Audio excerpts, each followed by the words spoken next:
The trick with the movie and the music is to make it feel lush and big. The movie is done for $19.5 million.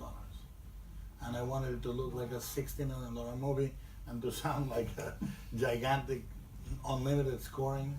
And in both instances, we needed to be very ingenious to make it, and very tortuous. This is one of the worst experiences I've ever had, logistically. Everything that could go wrong went wrong. Creatively, everything that could go right went right. But it was horror, putrid, absolutely repugnant every day. Everything was short, everything was, we had everything, the weather was horrible, everything. Accidents, I almost got run over twice. When Strickland arrives to the house at the end and climbs the stairs, that's take one. And take two, he forgot to put the car in parking, and the car kept going, and it crashed. It was heading exactly for me. I was in the monitor, and Michael jumped into the car and grabbed the wheel, and the car dragged him, and he let go of the wheel, and it went through one lamppost, and the post fell down in a shower of sparks, and then the second lamppost, and a shower of sparks, and they tell me, "Run, the car is coming for you," and I never run. I can't. I'd rather die than look ridiculous. So I said, fuck it, I'm gonna die. And the car was finally stopped by the final post. And the beauty of it is that those two posts were on the way of my crane. So I got a crane. I was able to do the shot. Question là-bas. Hello, first congratulations about the movie.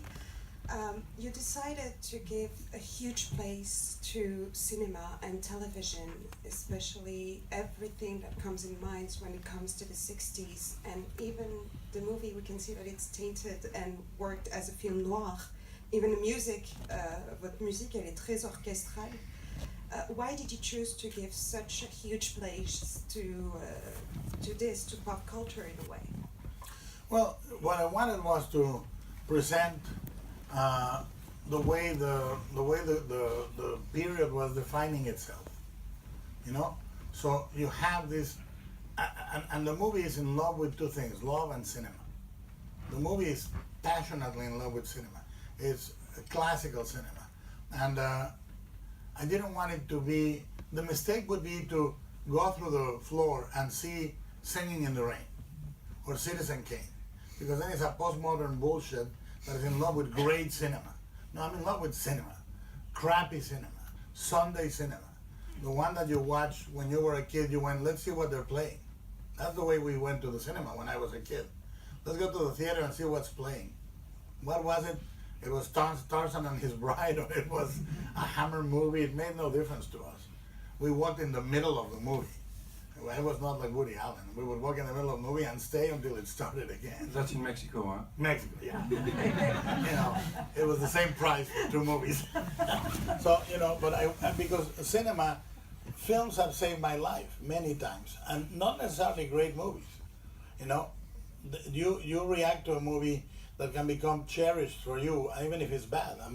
A bad melodrama when you need it is great, So I wanted to do that, and I think I wanted to show the super giant, kind of crappy epic of the story of Ruth, which thematically is relevant to the movie, but is sort of a subpar Cecil B. DeMille, in contrast with Dobie Gillis and Bonanza and Mr. Magoo on TV, which is completely the opposite.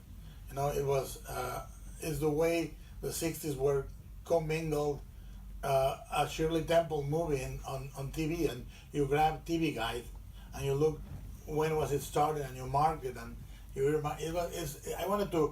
we did a huge amount of research in this movie, huge, and then we took all the design and elevated it into being a couple of notches above reality. And media was part of that. The media was part of portraying the era and how it was defining itself culturally. It was very important for me to have the scene with the Cadillac vendor, when he's pitching the Cadillac. And he says, "This is it. This is this is for the man of the future, and you're that man." Because it's the way the era was defining itself. So, very important for me. And the music had to follow. La musique devait aussi se fondre dans cet univers-là. Si j'avais écrit une musique électronique, elle aurait été absolument indigeste avec le reste du menu, avec la comédie musicale, avec les musiques de télévision. Il fallait qu'elle se marie à tout ça.